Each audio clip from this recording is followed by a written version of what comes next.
కవీంద్రాణాం చేతః కమలవనబాలాతపరుచిం భజంతే సంతః కతిచిత్ అరుణామేవ భవతీం విరించి ప్రేయస్యాత్ తరుణతర శృంగారలహరి గభీరాభిర్వాగ్భిః విదధతి సతాం రంజనమమీ.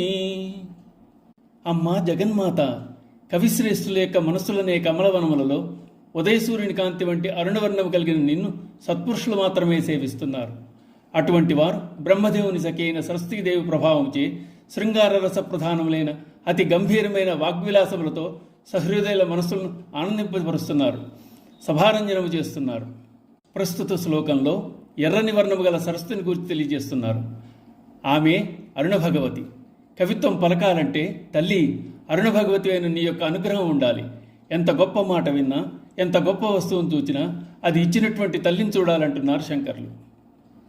కవిశ్రేష్ఠుల మనస్సులు తామర కొలను వంటివి. సూర్యుడు ఉదయించినప్పుడు కమలవనం వికసిస్తుంది, కొలంలో ఉన్న తామరలు విచ్చుకుంటాయి. అమ్మవారి వర్ణం ఎరుపు. ఉదయ సూర్యుని కాంతి గల అమ్మవారిని తరుణాదిత్య పాటలా అంటోంది లలితా సహస్రనామం. అమ్మను తలుచుకుంటే కవుల మనస్సు అనే కమలవనం వికసిస్తుంది. వికసించడం అంటే జ్ఞాన వికసనం, భావ వికసనం. అమ్మవారి అరుణకాంతి సోకగానే కొలంలో భావాలు, ఆలోచనలు అనే పెందామరలు వికసిస్తాయి. వాక్కు, కవిత్వం, సంగీతం వీటిని సరస్సుతో పోలుస్తారు. అలంకారాలతో ఉన్న సరస్సు ఎలాగో అలంకారాలతో కూడుకున్న కవిత్వం అలాగా.